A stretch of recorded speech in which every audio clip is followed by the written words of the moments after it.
So I want to tell you about a book today. The book is called The Gulag Archipelago. Are you ready?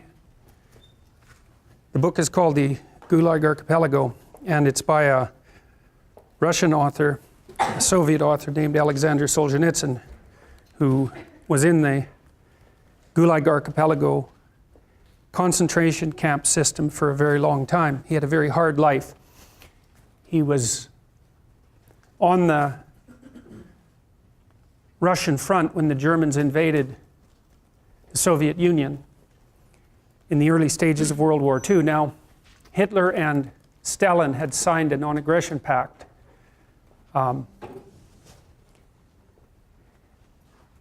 And Hitler invaded the Soviet Union anyway. And from what I've been able to understand, the Soviets had prepared an invasion force for Europe at that point, but were not concerned with having to defend their territory, and so they were caught completely unawares by Hitler's move.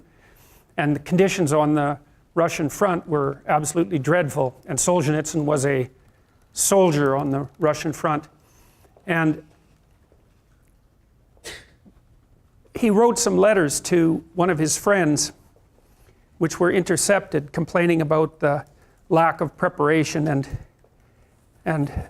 using bitter, dark humor to describe the situation. And the consequences of that was that he was thrown into a work camp. The Soviet system relied on work camps, and so those were large labor camps of people who were essentially enslaved, many of whom were worked to death, often froze to death, working in conditions that were so dreadful that they're virtually unimaginable. Solzhenitsyn spent a very large number of years in these camps, sometimes in a more privileged camp because he was an educated man, and sometimes in worse camps. He also developed cancer later and wrote a book about that called Cancer Ward, which is a brilliant book. So he had a very hard life. There's just no way around that. To be on the front and then to be in a concentration camp and then to have cancer, that's pretty rough. Now, he wrote The Gulag Archipelago. He wrote a book called One Day in the Life of Ivan Denisovich first. That was published in the early 1960s.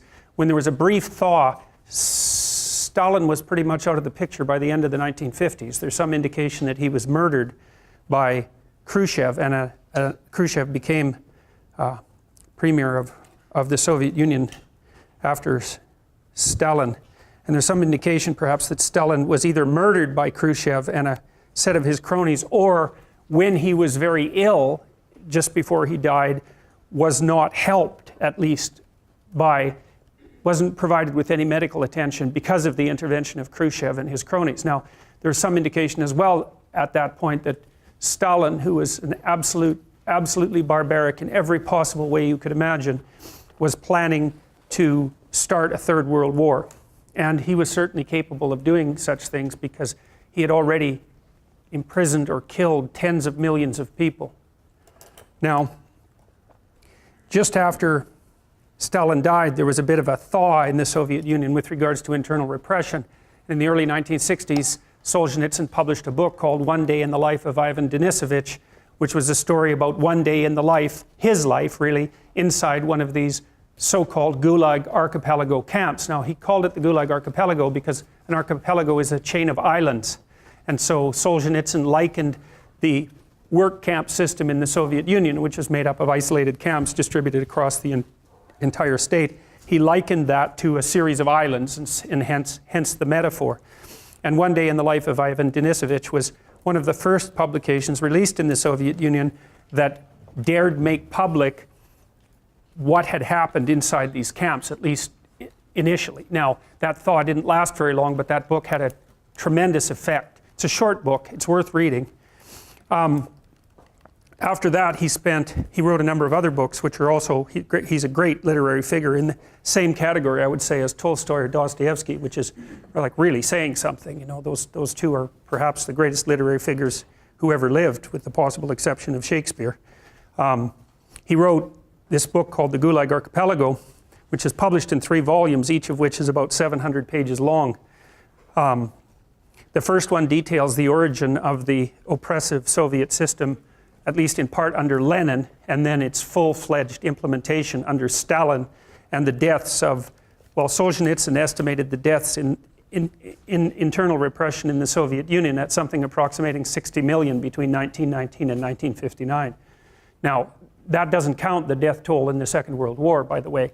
Now, people have disputed those figures, but they're certainly in the tens of millions, and the low-end bounds are probably 20 million, and the high-end bounds are nearer what Solzhenitsyn estimated. He also estimated that the same kind of internal repression in Maoist China cost 100 million lives. And so you can imagine that the genuine historical figures, again, are subject to dispute, but somewhere between 50 and 100 million people. And one of the things that's really surprising to me, and that I think is absolutely reprehensible, is the fact that this is not widespread knowledge among students in the West, any of this, and it's because your education, your historical education, if you started to describe it as appalling, you would barely scratch the surface. These were the most important events of the 20th century, and they're barely covered at all in standard historical curriculum.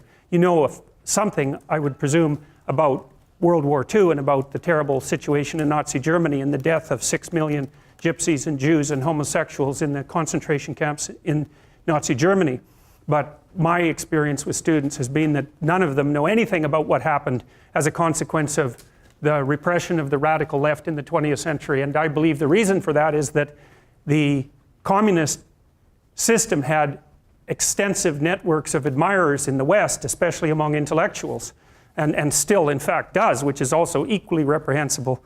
And I believe that one of the consequences of that is that this element of history has been under-examined, and certainly very little attention has been brought to it in the public school curricula, and there's absolutely no excuse for that. It was the worst thing that happened in the 20th century. And that's really saying something, because the 20th century was about as bad as it gets. And so, and the fact that these deaths on massive scale occurred, and the fact that we don't know that deep inside our bones is a testament to the absolute rot of the education system. So now,